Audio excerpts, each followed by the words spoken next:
J-Ro, J-Ro. Hey, hey, hey. Hey, hey, hey, hey. Hey, hey, hey.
Every time I look in the mirror, all these lines on my face getting clearer. The past is gone. It went by like dusk to dawn. Isn't that the way? Everybody's got their dues to pay.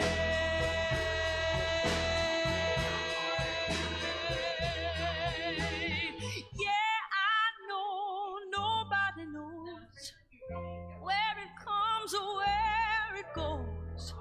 I know it's everybody's sin. You got to lose to know how to win.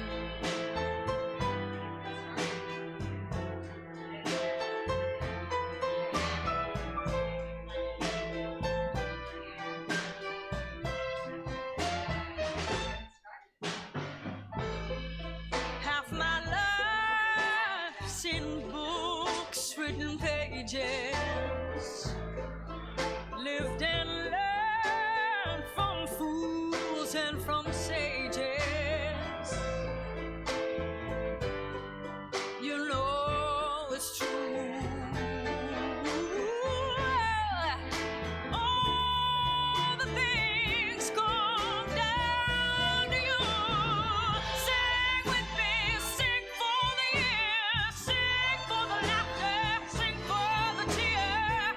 Sing with me just for today. Maybe tomorrow the good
Sing for the laughter, sing for the tears.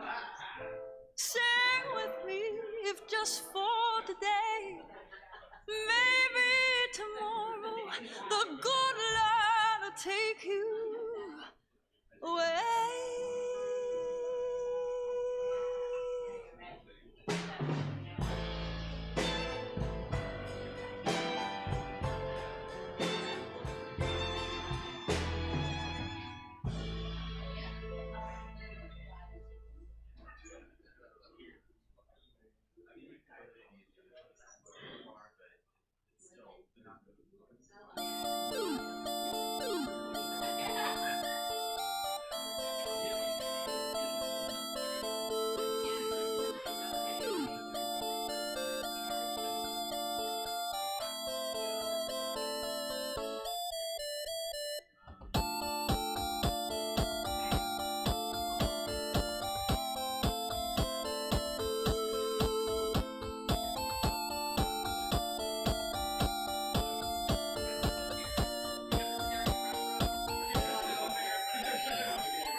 Welcome to Stab Comedy Theater. It's time for Loudmouths.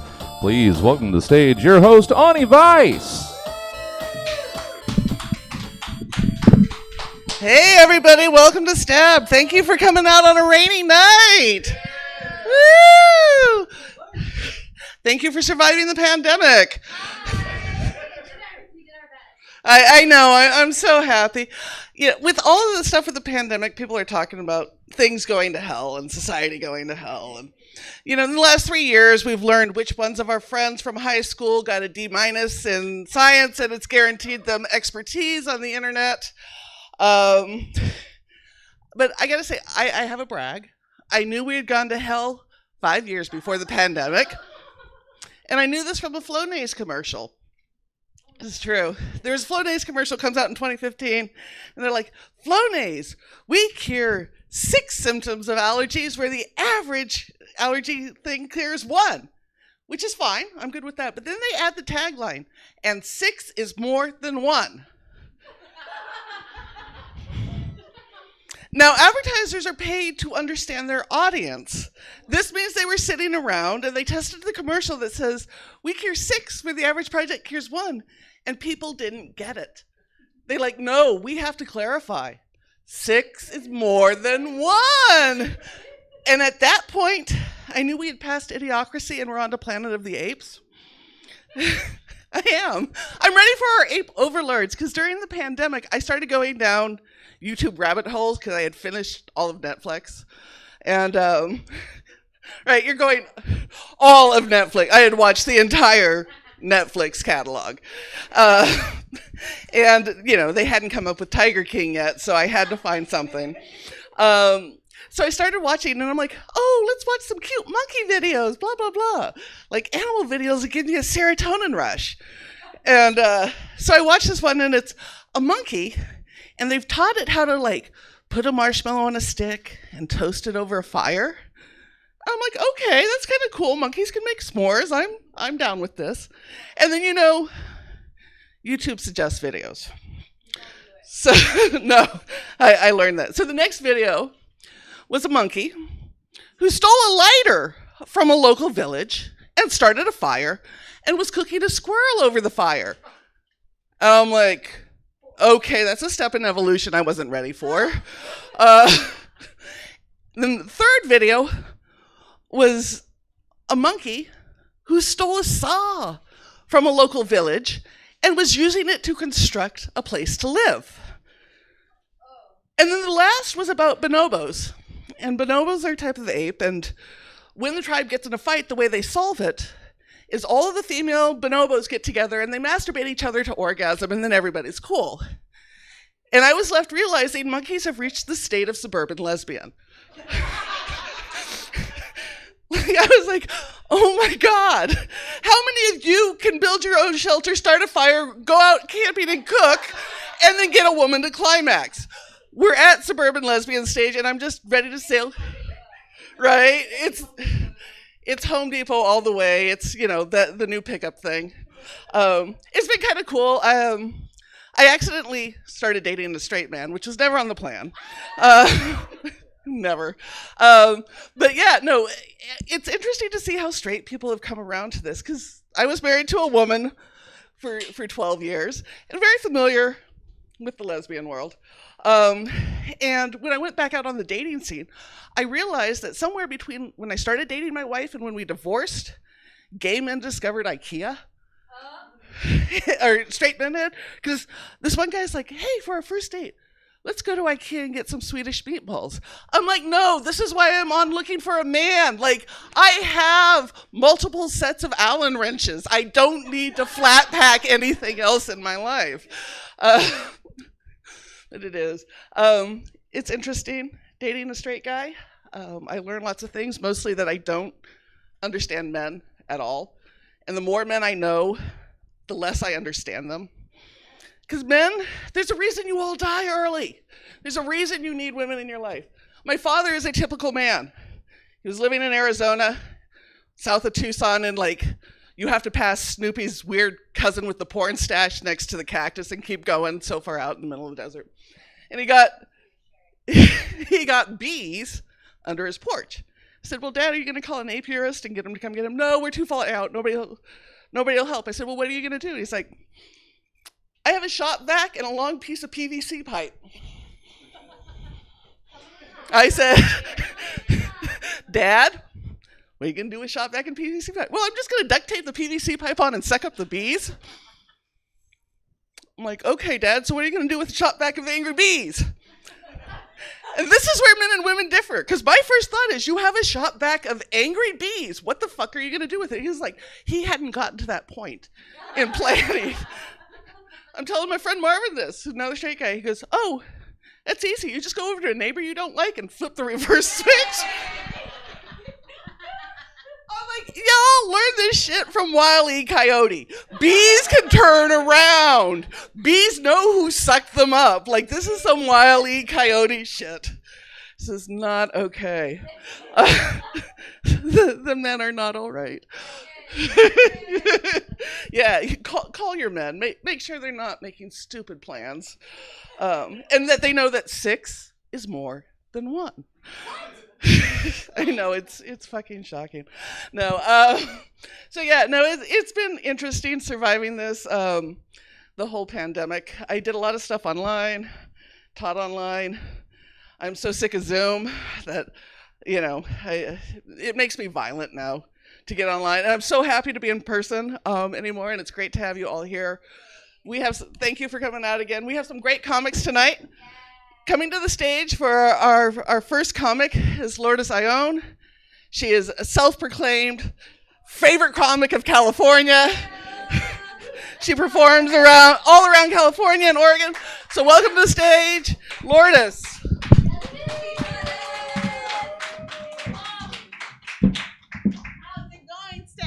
Stab. How are you guys doing? I'm so very happy to be here.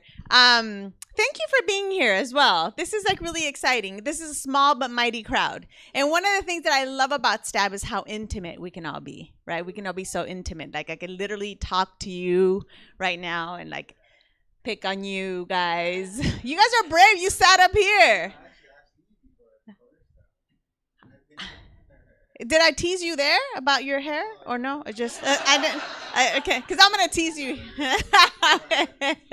What's your name? Ben. Okay. Hi, Ben. Welcome. And who's this beautiful young lady with you?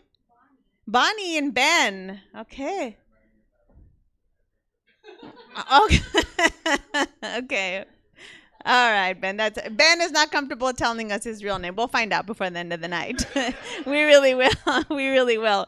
So, you guys, I just came up with the whole being self-proclaimed the best, most amazing comic in California. This earlier today. That was so exciting. That was all my own. But I want to tell you guys, I'm from Tijuana originally. Was born in Tijuana, raised in San Diego. So I'm both, Mexican and American. Are you Mexican? Ah, mira, está bien. Yeah, same. 100% Mexican, 100% American, but actually I'm lying. Mostly I'm super Mexican. I can't even lie. Like, I've been in the United States for a long time, but I still feel that really deeply. And I want to share that with you guys tonight. In fact, I'm so excited about telling you how Mexican I am that I just really, really want to tell you, but I want you guys to ask me. Like, ask me. How Mexican are you? I'm so Mexican, you guys. And when I was born and I came out of my mom, I cried like this.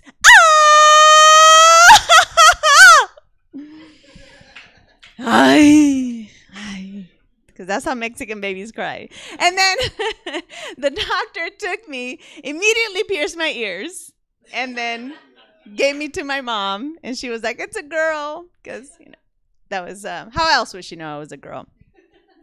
And because I'm from Tijuana, because I was thinking about this too, because I'm from Tijuana, do not give me directions using street names. Give me landmarks with stories about each corner. Right? Otherwise, I'm going to get lost. Like, I want to hear about, you get to the purple house where the alcoholic man used to beat his wife. Right there, you make a left. Like, that's how I get around. I need to know stories. It needs to be connected. Also, very expressive Mexicans are. Like, we're very expressive. And my favorite expression is, right?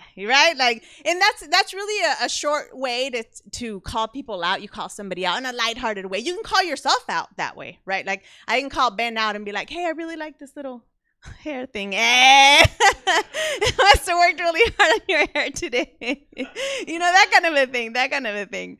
And I also, like, for example, the one that I like sometimes works, sometimes it doesn't. Like, for example, but I think this is a really good example to say, "Hey, Kanye West is a genius." Right? Like, okay. I feel like that people really understand that. I work in politics, and I feel like if politicians, those that are running campaigns, would use this sound to add themselves, I feel I would feel much better about voting for them. For example, if somebody walked around and say, "Hey, vote for me, I'll make your lives better."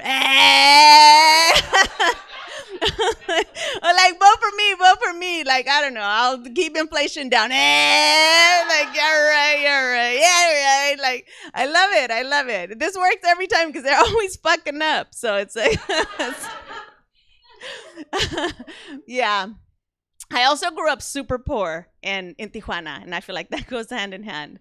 I hate that I'm being I feel like I'm being super stereotypical, right? Like, such a stereotype Mexican, but I'm like, no, these are real things.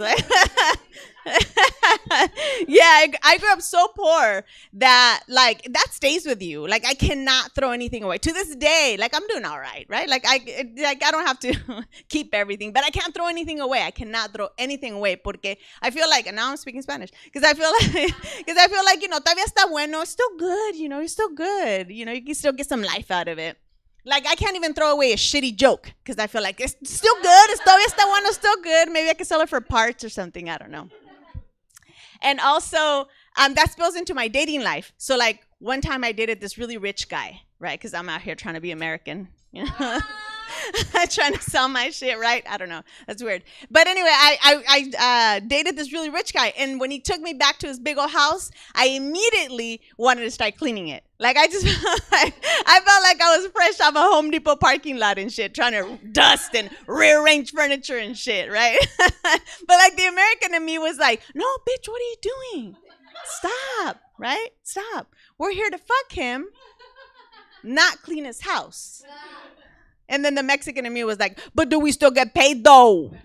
Do we still get paid?" And I feel like that's the Mexican in me, right? That's Tijuana in me, because we Mexicans, we're an industrious bunch. We can sell anything. We can sell tacos. We can sell fruit. We can sell pussy. Like, come on, let's go. Let's make some money. We're here to make money. I know, right? So my grandmother would be so proud. Like I always feel like I always say, every time I say this, you know, comics usually sell merch, and I imagine myself outside selling my merch. Like, my pussy merch will be outside. Everyone that's interested. And if I was like outside, just sprawled out, and my grandma, if she would have seen that, she would be so proud. Because like when I was growing up, my grandmother would be like, "Sell it right, mija, no seas pendeja, don't be stupid, sell it right." And I was like, "Sell it right, Grandma. I don't know what she's talking about, right? Like, I'm 6. I just want candy." And she's she's talking about that shit. But, like, I get it now. I understand. She was imparting wisdom. I understand it now. But I still have yet to make any real money off my shit. It's just like in-kind gifts, right? Like EBT cards and like, I don't know, discounts at Denny's and shit. I gotta do better. It's because I don't feel good enough. Like when I went to this big old house and I wanted to clean it, I felt like I didn't belong. That's part of it. It's part of that. It's part of like the not belonging and shit.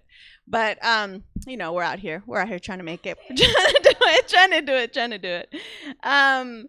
I also, let me see, where am I? Let's move on subjects about. I'm also a daddy's girl. I just, you know, I've accepted the fact that I'm a daddy's girl. I really am. So even at this age, when my dad sees me, he's like, "Ay, mijita hermosa, preciosa, primorosa," right? Which translates to, "Oh, my beautiful, loving, most amazing little girl," right? Californian's favorite comedian. Right? And so, what I want to tell my dad is like, "You know what, Dad? Like at this age, I do not need external validation to feel good about myself, right? Right? But what comes out is, I like it, Dad. I like it. He's conditioned me to feel a certain way about compliments. So if I go to a club and like some guy will tap me on the shoulder and he's like, "Hey girl, you be looking good," I'm like, and then he runs away from me. I'm like, "Tell me more about my eyes. Don't go away." I never understood, but they run away. So when my parents got divorced after 28 years of marriage, and my dad remarried a woman with kids of her own, right? You know, daughters of her own, and her daughters called my dad of 28 years, "Daddy," I was like, "Oh, fuck no. Hell no, I will fuck up a 2-year-old. I don't even care. No, fuck you, bitch. It's Mr. Fernando to you." But I didn't do anything to them because they're like twins and shit, and I don't know if I can take them both down, but I'd have taken a drop kick a 2-year-old. Drop kick. I was so pissed. I remember it was horrible to this day. That was like, I don't know, like 25 years ago. I still feel that shit. I still feel it. But now I'm a whole ass mom. Yay. I always invite my daughter to shows. She's like, "No, Mom, not going to your shows." She's and I see her and I'm so freaking proud of my daughter. She's amazing. And I heard her on the phone the other day. She's like, "Hey," she's calling her friend Brenda, and she's like, "Hey, Brenda, like this is Erica. Like, I'm on my way to go pick you up so we can go to Dutch Bros, okay? Like, TTYL. And guys, I was so proud. I was beaming. I was proud. You know why? Because my daughter is a white girl. That's why. And as an immigrant, you know, and her coming from 2 Mexicans, right? 2 Mexicans can make a white girl. Shit, we have surpassed the American dream. I am fucking crushing it in America. Crushing it. I don't have to do anything anymore. I'm done. It's so great. Like, my grandparents should be rolling in their graves trying to give me high five. Like, "Yeah, that's right. Grandma, I'm working on the EBT and shit. I'm working on that. Getting more. Also, you know, I grew up with a really conservative mom and very, very, very conservative family as well. And so my mom would never talk about sex or anything like that. So now my daughter's sexually active and I'm supportive. I'm like, "Yeah, girl, you go get yours." I don't know how else you do with a kid, but I'm like really supportive. Like, okay, fine. It's hard as a parent, but you're like, okay, you're starting your life. This is what you're doing. I love you. Let's, do what you got to do. But I'll tell you guys one thing. I don't know if there are any parents here, teen parents. Yeah, I'll tell you one thing about that. I just feel like I want to tell her, I support you, but you ain't fucking in my house. You just are not fucking in my house. You gotta fuck in the car like the rest of us growing up. Yes. This is no episode of Euphoria. Just shit on out there. Get it out there. This is why she doesn't want to come to any of my shows. This is exactly why she doesn't want to come to my shows. I know, it's awful. It's awful. So I feel like we've gotten to know each other a little bit better, right? Like we're friends now. I can tell you stuff, like deeper stuff, right? Okay. So let's talk about ass play. You guys ready for some some ass play? Or we can talk about raccoons. I don't know. Who wants to hear a story about raccoons? I feel like you guys wanted ass play? No, no ass play? Well, I just want to, okay, all right. Well, let's start with anxiety and then we'll move into ass play because I feel like that's probably better. So who in the room here has anxiety? I feel like everybody? We all have anxiety? Yeah, I feel like I have anxiety. Yeah. I have anxiety, and my therapist told me that the best way to manage anxiety is to make friends with it, right? But the problem is that my anxiety is a bully, and she's a chola. And she'll come to me just as I'm falling asleep. She'll be like, hey, you're going to die someday. I'm like, fuck, that's terrifying. And she also comes at me just as I'm chilling, watching TV, not a care in the world, right? And when that happens, she'll be like, hey, I don't know, que no sé. Pero like, if you died right now, like right now, it would take like 3 to 5 days for somebody to find your body. Yeah. All right, girl, see you later tonight. And at the time I'm single, right? I'm single. And it would take 3 to 5 days for somebody to find my body because I'm not with anybody, right? And then somebody would come in after that time, find me all bloated and stinky and shit. And the thing about it is I'm right now anxious about being bloated and stinky. I'm holding in my tummy so hard right now just to talk to you guys right now at the moment, right? And so I don't want to go out an embarrassing death, right? I really don't. So I got myself mixed up with a sex addict.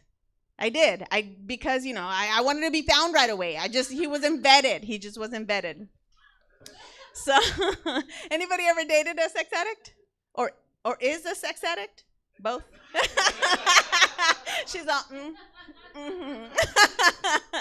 Yeah, I think, you know, dating a sex addict is interesting because it's all heartbreak and lies and shit and like probably the best fucking sex you've ever had. Like honestly, the heartbreak goes away, like you heal, you grow and shit, but that sex though, I highly recommend it.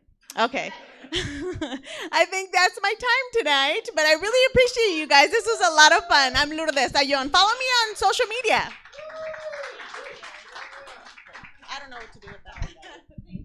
Thank you. Keep it going for Lourdes. Woo! So like Lourdes, I used to work in politics. I was the head of a state agency when I quit at 40 to tell dick jokes and write about sex. So, you know, my parents are real proud. They're white people. Like, you can't disappoint them. It's true. And, you know, shortly after I started doing this work, I moved in with my mom because my stepdad died suddenly. And so one of the things I do for work is they ship sex toys to my house to review. Like, I get random boxes of shit to review. It really is. Between that and my sister's an exec at Sephora, we get together and it's living our best fucking life when we swap this shit, right? And so, you know, they come in and eventually my mom got around to it and she's like, are there anything in those boxes for old ladies?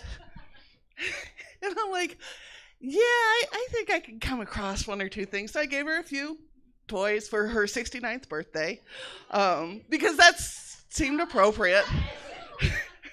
And I have to say, it made so much less tension in the house. It was so good. But occasionally when they ship me shit, it'll require a penis for testing. And I have yet to have one that feels. Like, I have a whole collection, but they can't tell me how a toy feels. I'm waiting for the technology. Men will invent that technology before they realize bees can turn around. But I got one. It's a penis pump. So I took all the promo shots and I told my guy, I'm like, hey, I need you to test this so mama can pay the rent. So I'm in the backyard one day and I'm gardening. And all of a sudden from the bedroom window, I hear, help, help. And there's this growing panic. And I go over, and he's bent at the window, wearing his Avengers t-shirt, holding his dick in this pound. And he's like, I can't turn it off. It's sucked in a testicle. And I see men logic kick in, and he's watched too much Bugs Bunny, and because men don't understand physics, I know in his head, if I don't help in the next 2 minutes, it'll just be 2 little feet sticking out of the end of the penis pump. So after I finish laughing, I'm like, hey, babe, push this button. And he goes, and it releases. He's like, oh my God. And he takes it off. I come back in. I'm like, I still need the review. It really is. It's living my best life. I gotta say, just storing all of that stuff. So I've started giving it away. I'm the sex toy fairy now. I go to my friends. I'm like, hey, who needs a dildo today? Who needs a fucking dildo? I do. I did that at a party one time. I cracked it all out and had everybody just come in and take what they wanted. It was better than being Santa Claus or given the big chocolate bars on Halloween. Nobody's gonna hate a party when they leave with a new dildo. Like, I hear chatter in the back room discussing what they may or may not want. I can't promise she's got stories about sex toys or raccoons, but coming to the stage next is a wonderful poet. I've watched J. Rowe for years. I love her work. She's absolutely fantastic with words. So welcome to the stage, our poet, J. Rowe.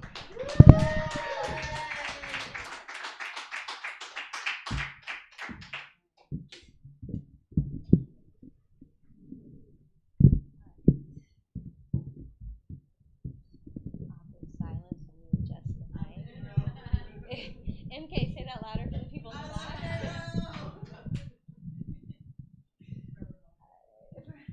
Hi, I love you, MK. Special shout out to MK. I'm so serious. I love you, MK. MK has been a very monumental person in my life and has shown up for me in very big ways. So it's really cool that you're here tonight.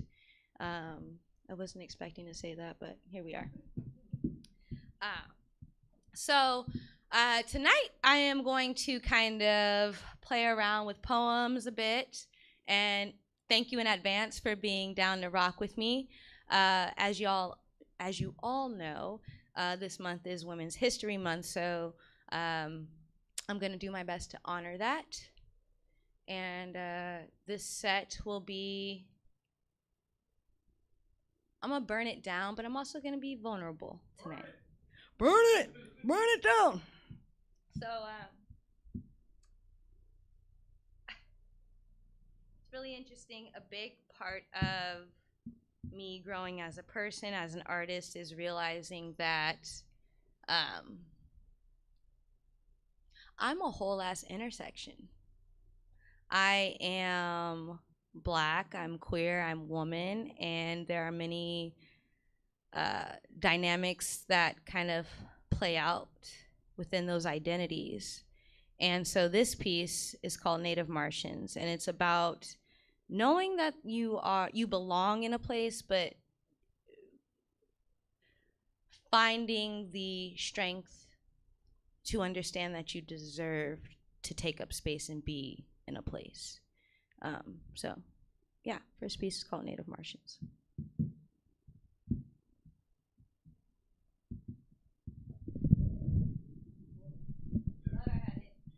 Oh, because there's people watching online. Oh, you hate me. I hate the freaking mic. God damn it. Ah! Okay, here we go. Gonna. Just kidding. All right, here we go.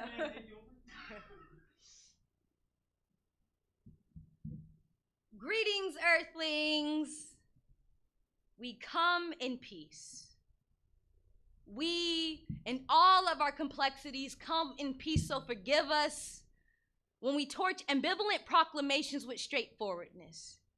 Forgive us when we body bullshit. When we raise infamy from infancy. You see, sometimes intergalactic mishaps transcend an alternate universe, yet we still manage to escape permanent devastation, which means Occurrences of the peculiar sort live just beneath the surface of what we show and what we cannot forget, so we become regal matter. Contort ourselves into anything our imaginations will allow. Our bodies become fluent subjectivity. We speak not with words, but with movement and silent protest that shapeshift daily. We be native Martians. Too dope for translation, meaning misunderstandings will become sneaky assurances and sedate consciousness. We actively avoid swinging pendulums while attempting to mummify minutes with forbidden conquest. We be different, divergent, opposed, varying, contradictory, whatever you want to call it, we be that. Too foreign to conceptualize, yet too fly to bury. So we separate from sameness. We delight our beautiful oddities with honey and overhead wavelengths. Let flames exceed reparations and accessorize with smoldering embers. Become more seasoned and less weathered. Abolish the quiet before the storm. Shit, we become the storm, all the while making music out of lawless thought and intuition. We curve question marks like oscillating thighs and tick like tapping toes. Dance to variability and maneuver around loose parameters. We be that. Be liberation and the evolution of nature. Be the consequence of healing. Never too concerned with blending in, but more so obsessed with riveting riots made of callous clenched black fists. We be that.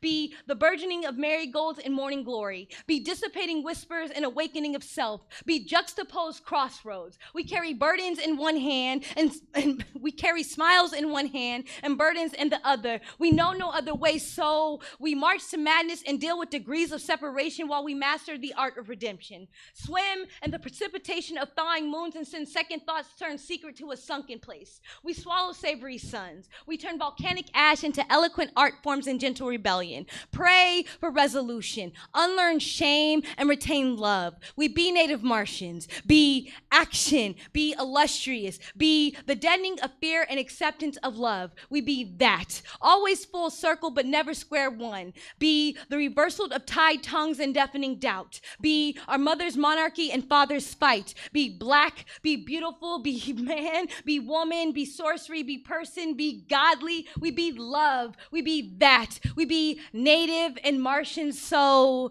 greetings, earthlings. We come in peace. We and all of our complexities come in peace. Poem.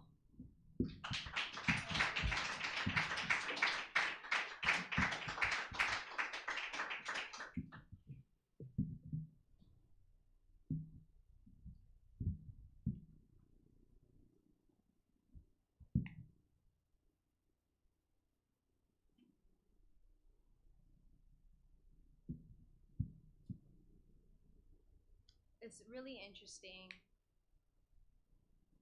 because in all honesty, I do spend a lot of time feeling like an outsider, feeling like my existence is a task. And in that, I realize that I oftentimes I carry myself, my body, as if it were forgotten curiosity. I entertain lightning bolts with holy thoughts and send sentiments of goodbye to God's earlobe and every night before insomnia kicks in.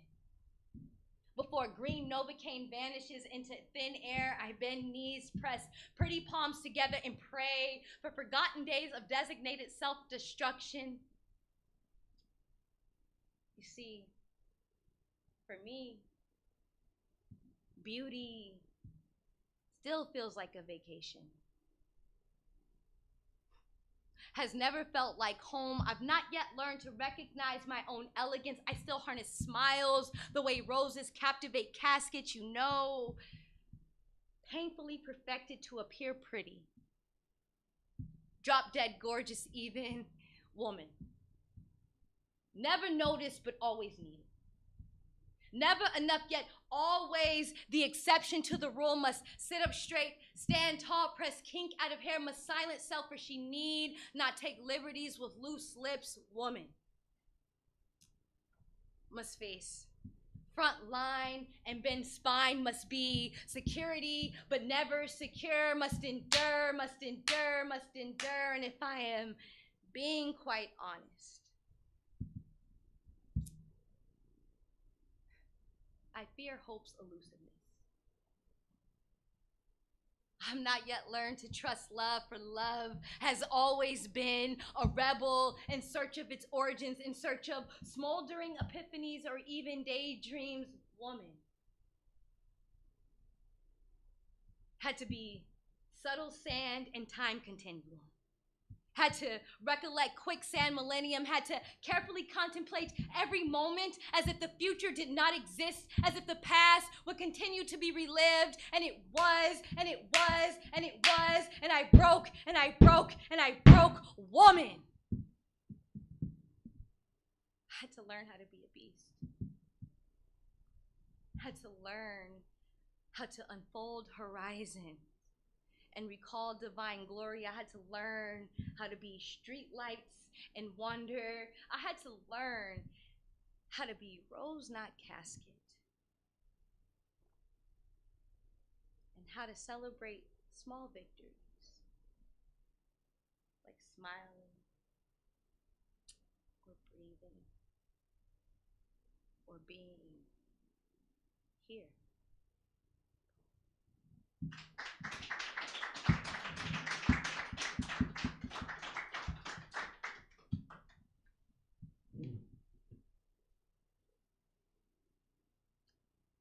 I'm gonna do 2 more pieces.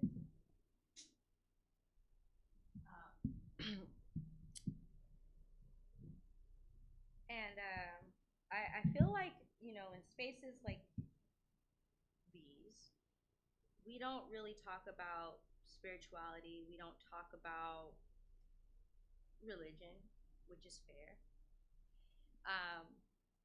But I have been pushed and challenged to talk about feelings that are uncomfortable. And I think something that I have named in this past year is feelings of anger and frustration with God. We don't talk about those things.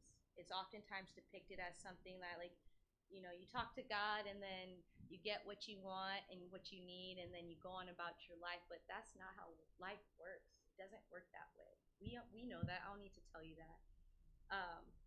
And so this piece is about that. It's a conversation with God, and just being okay with those emotions. It's just a very honest piece. So thank you in advance for listening to it.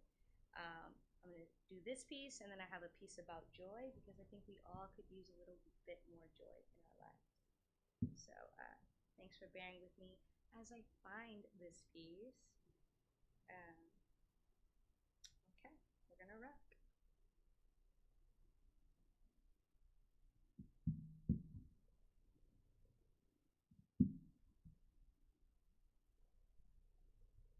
If you can hear me, clap once. If you can hear me, clap twice. I have no reason for that. It's just, I'm an educator and it makes me feel comfortable. So thank you. Thank you for rocking with me.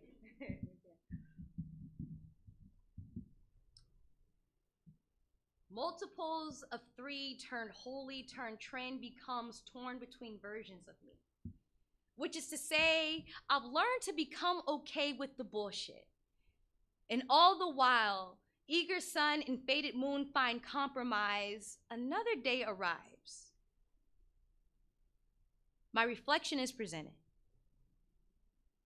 I am reminiscent of my beautiful Black mother. I especially see the resemblance as red lips gloss over anger.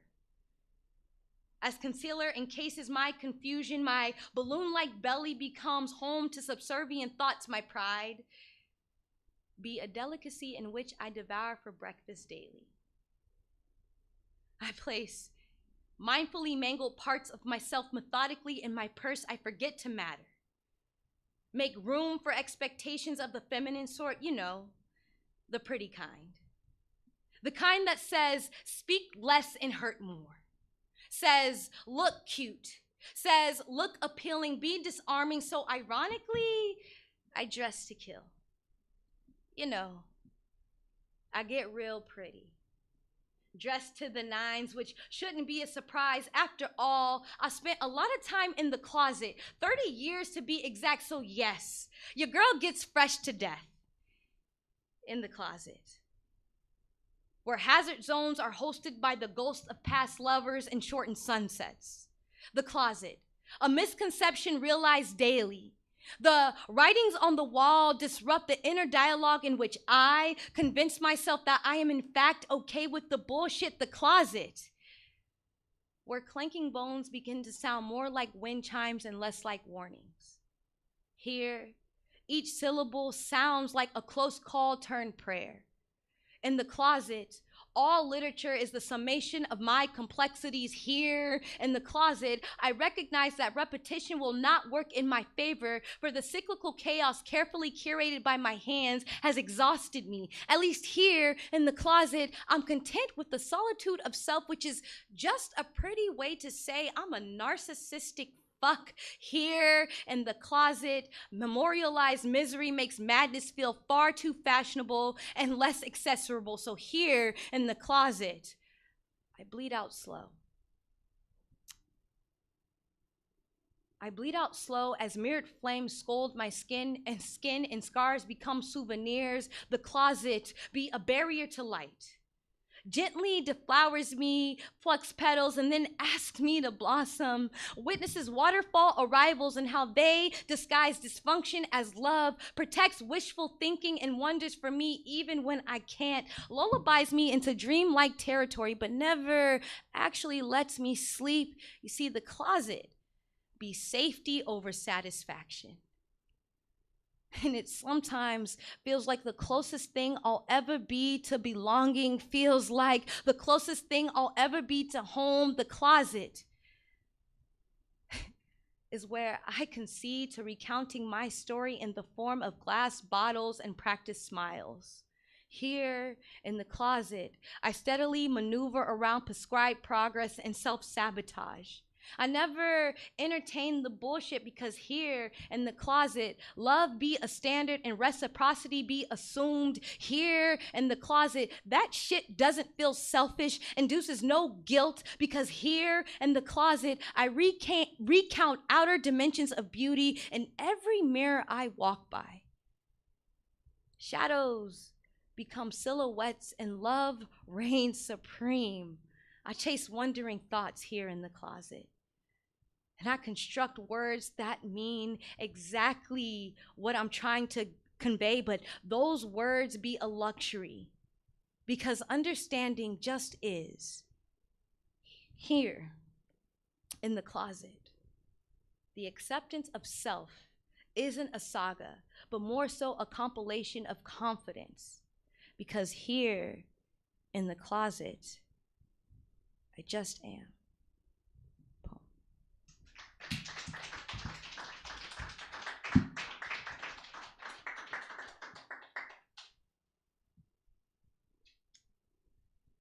All right. Twiddle thumbs. Last piece of the night. How am I on time, brother? Cool. It's Women's History Month. I'm feeling lazy, and this poem is also very near and dear to my heart, so I'm gonna just spit it. If you like what you heard, feel free to follow me on Instagram at shameless plug, you know it's coming, at Rowe Writes, so ROWE dot writes, like writing, like WRITES, writes. If you follow me, I'll follow you back. I swear to you, I will. Instagram. You can follow me on Facebook, but like I'm not on there often, and it'll take me 6 months to accept the request. Don't take it personal. Don't take it personal. So I am gonna do this piece real quick and get out of y'all's hair. But thank you all for holding space.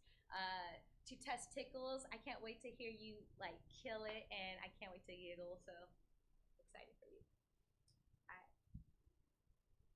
I'm not getting rid of the mic, but I'm backing it up. It's still here, still a thing. It's still a thing. All right? Rocky? Okay.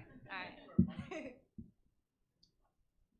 And to be honest, I really need to yell these words. It's been a wild couple of weeks, so I'm gonna yell these words.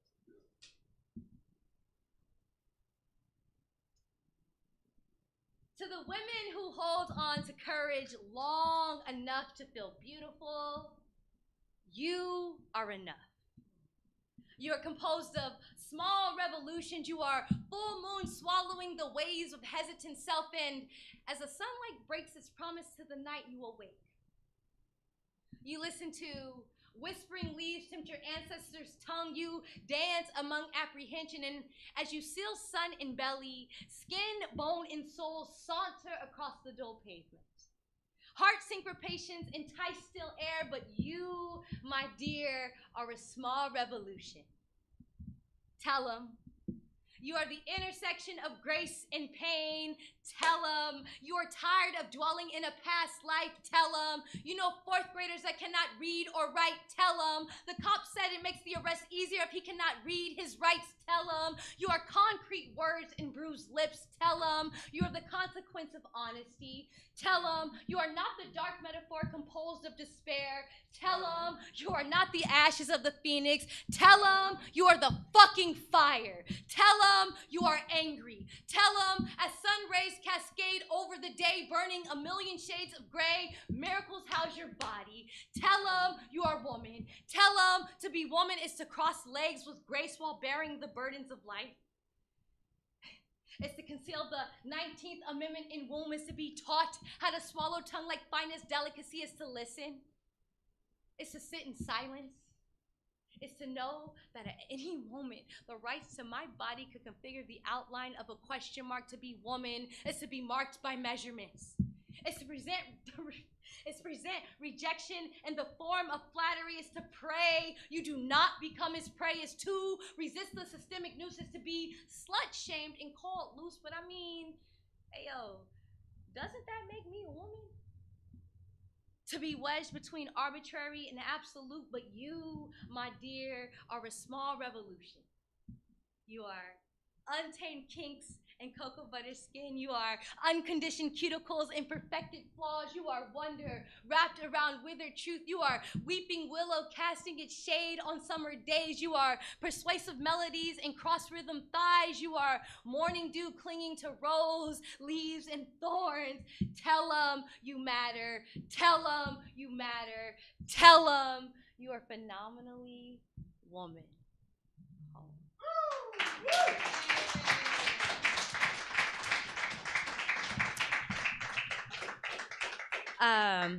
Y'all are hella beautiful and poppin' and great. Thank y'all for holding space.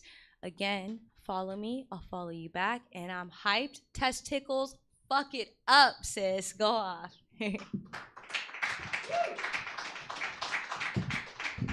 Keep it going for J-Ro. You're phenomenal, lady. You are. So the reason Sharon asked me to host tonight, other than I do it for free, it is the boo discount. I actually have written poetry. We met at a poetry open mic, and then I had to leave for comedy because I had too much good consensual sex. Had to find my people. But this was a poem I did on the night he and I met, and he asked me to do it tonight. It's also the inspiration for the first porn I shot and directed. It's called FDA Approved. Some celebrities ensure their face, legs, or smile. Some martial artists claim their hands are registered weapons. Some men's dicks should be FDA approved. The patient information insert would read, do not break, crush, or chew. Swallow whole. Take exactly as directed. Do not stop until entire dose is finished. May cause dizziness and shortness of breath. Do not operate heavy machinery until you find out how this dick affects you. Do not combine with other dicks without talking to your provider first. Take regularly to improve mood, reduce depression, stress, and anxiety, improve muscle tone, and increase flexibility. Side effects can include increased wetness, involuntary muscle spasms, soreness at the injection site, temporary Tourette syndrome, weakness in the arms and legs, inability to concentrate, and drowsiness. May cause addiction with frequent use. And for faster refills, text your provider directly.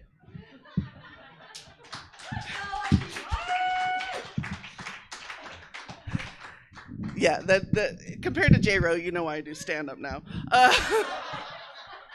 But it seemed an appropriate lead-in for our next comic. She's absolutely fabulous, performing all over at least the West Coast. Doing all sorts of stuff, and has a name I'm sincerely jealous of, Tess Tickles.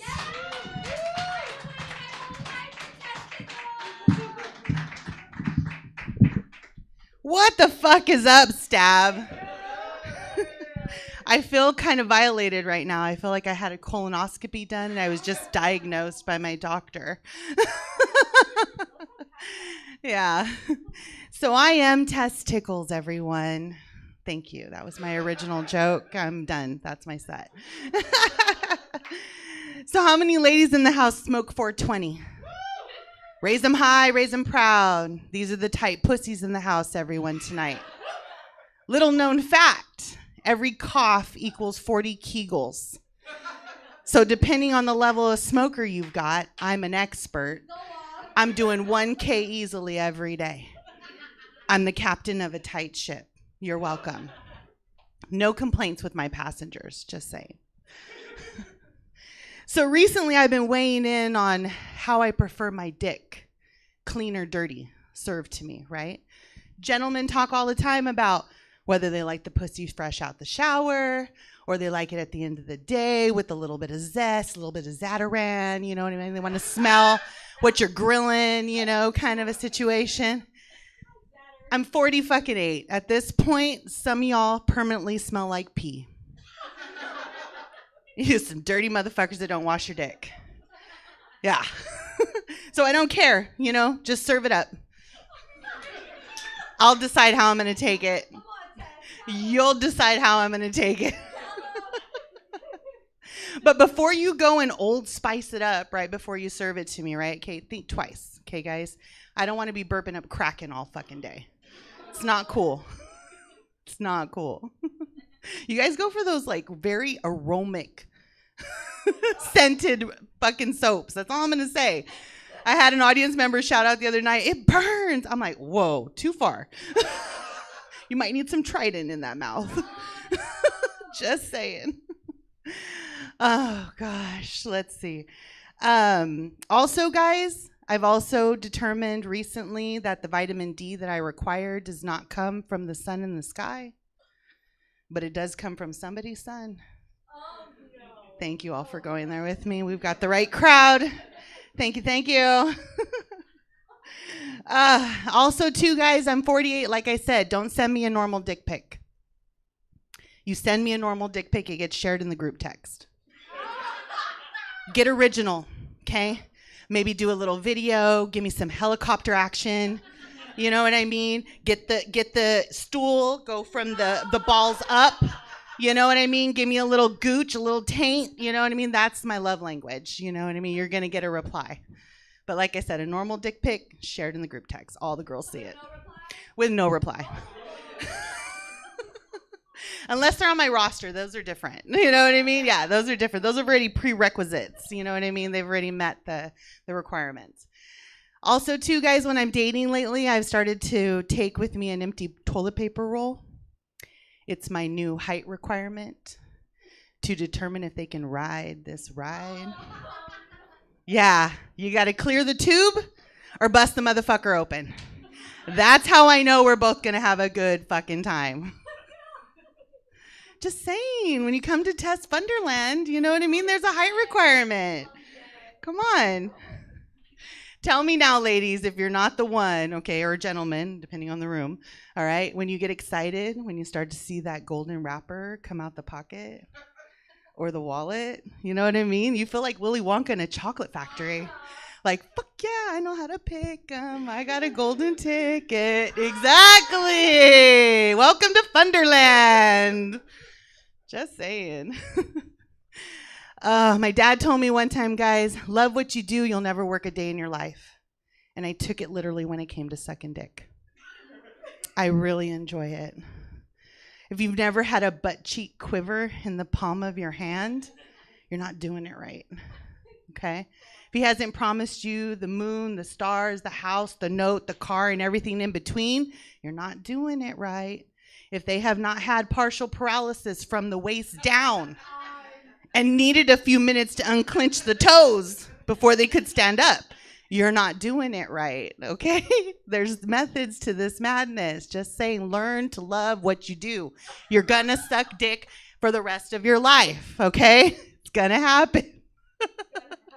If you've got one, they want more, okay? Water it, suck it, and fuck it, okay? That's all I'm gonna say if you want to keep it. I personally don't keep one anymore. It's like I said, roster.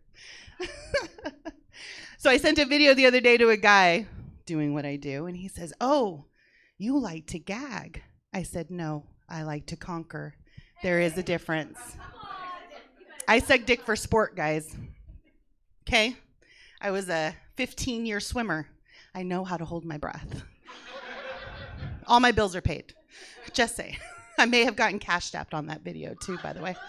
My Snapchat's turning into my OnlyFans. Don't sleep on me. Don't sleep on me.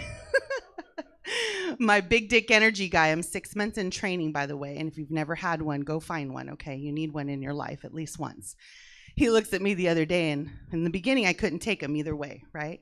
And he's all, "Look at you." The other night, I said, "Baby, you train Olympians." He came like that. Again, ladies, if this doesn't happen to you, you're not doing it right. Just saying. Yeah, exactly. One of the two. You either like it or you don't. There's no in between. Do you guys ever have a guy stomp you so far down your throat where the next day you feel it in your back? Like way back in your throat, nasty fuckers. Like, you know, where you felt like you were coming down with a cold or something. Like, do I need a throat lozenger? Like, and then you remember and then you just smile. You're like, oh, okay, yeah, that's what it was. You know what I mean?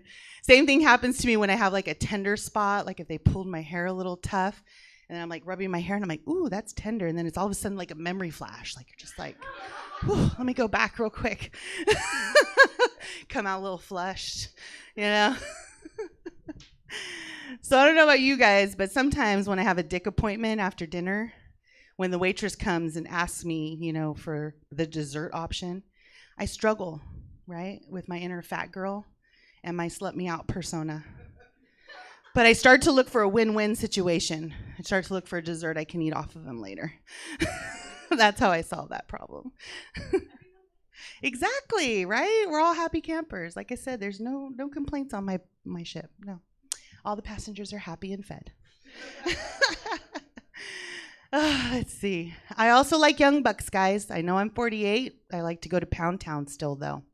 You know, I date guys my age. You know what I mean? I've got my Leroys, my Moseses, you know, but those are afternoon affairs, okay? It's like a whole afternoon situation. Some require medication, some require toys, Pornhub. That's all right. I'm that girl, you know what I mean? But if you need 2 hours, I'm going to call you ahead of time and get that shit started, okay? I'm going to come in like double Dutch. We won't skip a beat, all right? I'm going to jump right in, you know what I mean? Because mom only needs 2 minutes, okay, to get this oven started. I don't need a whole 2 hours, you know. But if you need it, I got it. I'm that girl for you, you know? So like I said, I like to go to Pound Town. So I like to date my young bucks, right? And I know it's hard to believe, but I'm an HR manager by day. I know, right? I know. So I don't let them see my assets. Yeah, you know, I don't let them come to my house. I drive a Prius for a reason, right? I don't want to become that sugar mama, okay? So I go to their house to fuck, right? But a lot of these young bucks, they don't have adult furniture, guys. I break IKEA shit. No matter how well you and your mates put it together on that drunk night, I'm gonna break that shit, okay? You're gonna be on the floor after you come fucking with me. No. So yeah, so they all try to stick around. They all try to get me to do their laundry and like take them places and shit like that. Doesn't happen. I say, hold up. I'm still looking for the sugar daddy that's gonna support the both of us. So cool your tits. and wait till I call you. But I've also realized, guys, I'm not a cougar, okay? I dated a guy 13 years younger from me. That's my last baby daddy, okay? I outgrow them. I know this, okay? So I'm not a sugar mama, and I'm not a cougar. Going into my 50s, I've decided I'm going into the, hey, you want to fuck Miss Paca status. That's the title I'm entering into my filthy 50s. Thank you very much. Exactly. I'm leaving my fabulous 40s. It was filthy 40s, but I've changed it. So now it's continuing into my 50s. Just feels natural, guys. I'm just going to go with it. So I'm also all about the clean sex these days, right? I'm watching how close your fingers get to the wasabi on the sushi date. Or if you're choosing the hot powder on your popcorn at the movies. Or if you're going to town on those Takis on that Netflix and chill night. Yeah, we're going to go wash our hands 5 times, spicy fingers. Okay? You may have to do hand sanitizer in front of me as proof of life, okay? Because yo soy picante solo. I do not need no added fucking condiments, okay? Save that shit for your next meal, not this one. All right? No. So this is a PSA for all you gentlemen, okay? Make sure the dick equivalates to the distance. All right? I had a gentleman call me up the other night on a Tuesday. Said, I got a room in Reno. Come up. Like I said, I'm an HR manager by day. Okay? I got to be on site at 8. Unless you got to fuck me into a 2-day coma, dick. Don't ask me to go nowhere on a weeknight 2+ hours, okay? So if you are a meet me halfway dick, we will establish that in the beginning. Okay? If you are a come all the way to me dick, I think you're going to know that, but I got no problem reminding you, okay? So until gas prices go down, guys, and this whole recession shit is over that they're talking about is coming, please be courteous and make sure the dick equivalates to the distance, okay? So does anyone else struggle with their inner cochina? That's an inner Mexican hoe. It translates to many nationalities. Okay, we're all there now. Great. All right. So over the years, her and I've gone through some shit. You know what I mean? I put her in timeout. I'm like, no, bitch. I've already taken the fucking antibiotic for the STD we're about to catch in this situation. Okay, timeout. Sometimes I've had to get up close and personal, pull the fupa back, be like, look at me when I talk to you, you know? Like, make sure she sees me, you know what I mean? Like, I gotta use a mirror, you know what I mean? Like, we're gonna have this one-on-one real quick, you know? But this one time I had a defender. So I'm in a bar talking to my girlfriend about one of my intimacy issues, you know? And she likes to get that male perspective, if you will, right? So in walks Warren. So she brings Warren up to speed and she goes, Warren, what do you think her problem is? He goes, well, you just don't know what you're doing, little mama. The inner cochina in me, her head spun around like The Exorcist.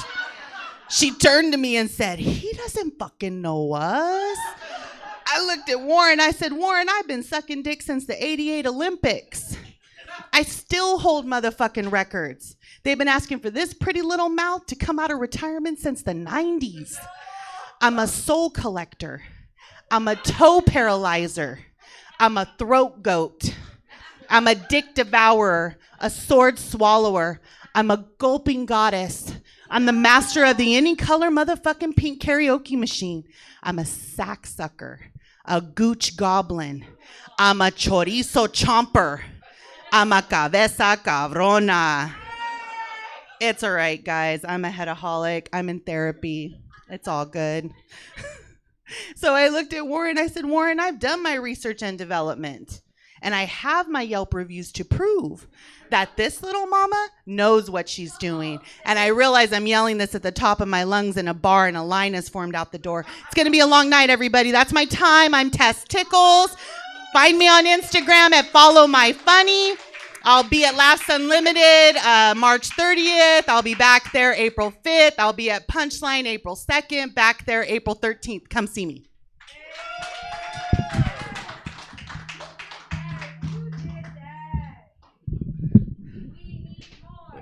We do. Another round for Tess. Woo! Let's get a round for everybody tonight. We have Lourdes, we have J-Ro, we have Tess. I'm your host, Auntie Vice. Hit me up, I'll give you a free dildo. Have a lovely night. Thank you, Stab, and thank you, Sharon. We'll be back once again on April 19th. So with new comics, a new poet. So come out. We want to see y'all again. And to everyone out there in the internet, come on. I would love to see y'all here. But if you can't get here, watch us again. We'll be here again. All right. So take care, everyone. Be safe. Peace. And let her rip, Jesse. Thank you guys for coming out. That is it for us for the night. If you want to check us out some other night, well, you can, because we're here in person Thursdays through Sundays, and we stream everything we do 6 nights a week. Check us out, stabcomedytheater.com, for the full calendar of events. Have a good night, everybody.